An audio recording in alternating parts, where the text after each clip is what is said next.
Moving on, we are going to talk about shifting agriculture. Here forests are burnt and cleared and farming is carried out there. The farming takes place for 2 or 3 years. When soil fertility is reduced, the area is abandoned and the same method is applied to start farming at another place. This is called Zoom cultivation. Cereals or vegetables are grown in this type of agriculture. The production is less in this type of agriculture.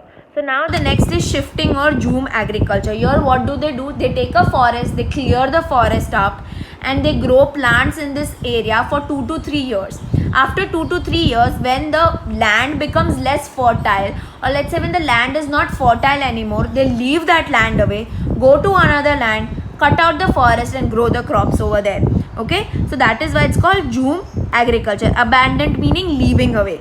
Okay, and this is called Zoom cultivation. Here you can grow cereals and vegetables. Okay, here the production is very less. The production for the agriculture is very less. Next is plantation agriculture. This is a special type of agriculture. Here rubber, tea, coffee, cocoa, coconut, apple, mango, oranges, grapes, amla, lemon, kharek, etc. are reared with great care. So here they grow like mainly things like tea, coffee, coconut, apple, and here you have to take good care of these plants. Remember, you can't grow coffee, tea just like that. You have to make sure that you take good care of these plants. Okay, so they are reared meaning they are grown with great care. It is necessary that there should be more capital investment. Here you have to invest a lot of money in it. Okay, so if you are doing plantation agriculture, you should be rich enough to do it. That is why all the people who have tea farms or coffee farms are super rich people. Okay, so here the capital investment is more. Capital meaning money. Okay, that investment is more. You require a lot of skill. Okay, because growing of coffee and tea is not easy, so you require a lot of skill, you require a lot of technical knowledge. Okay, technical meaning machines knowledge you should have good machines, you should have good fertilizer, protection on all sides. You have to protect your land. Okay, acquisition and transportation facilities also should be good, because mainly your tea and coffee plants are grown on they cut the mountain out and that is how it is grown. Okay, and you have to make sure that you take really good care of these plants. Okay, and that is why you require a lot of money in it. Okay, and also you get a lot of profit back. So that is plantation agriculture. Next is intensive agriculture. Intensive farming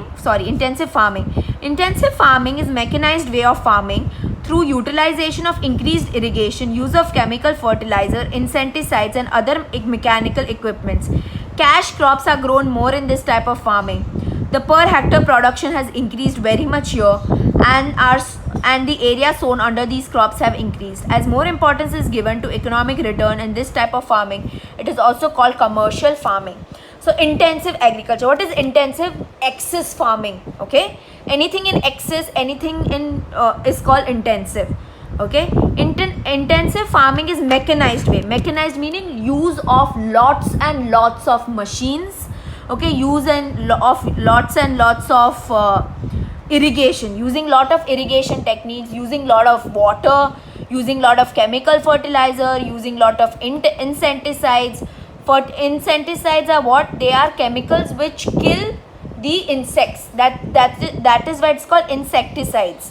Okay, why? Because they kill the insects. Okay, use of lot of chemical fertilizer, use of lot of insecticides, use of lot of machines. Okay, and here you grow lot of cash crops. What are cash crops? Those crops through which you get money, like cotton. Okay, cotton is your cash crop, your tea is a cash crop, your coffee is a cash crop, your jute is a cash crop. So all these are your cash crops. Okay, which has lot of money value. So you grow, okay, over here, and here the production of the land is increased. You get lots of things in return, because you're using so many things, right? You're using chemical fertilizer, you're using irrigation, insecticides. Okay, and you take really good care, so the production increases a lot. Okay, as more importance is given, what happens over here, that mainly whatever comes from here from this farming, you get lot of money from that, right? That is why it's also called commercial farming. Why? Because you're growing things to earn money. you're growing things to sell things abroad. So that is why it's called commercial farming.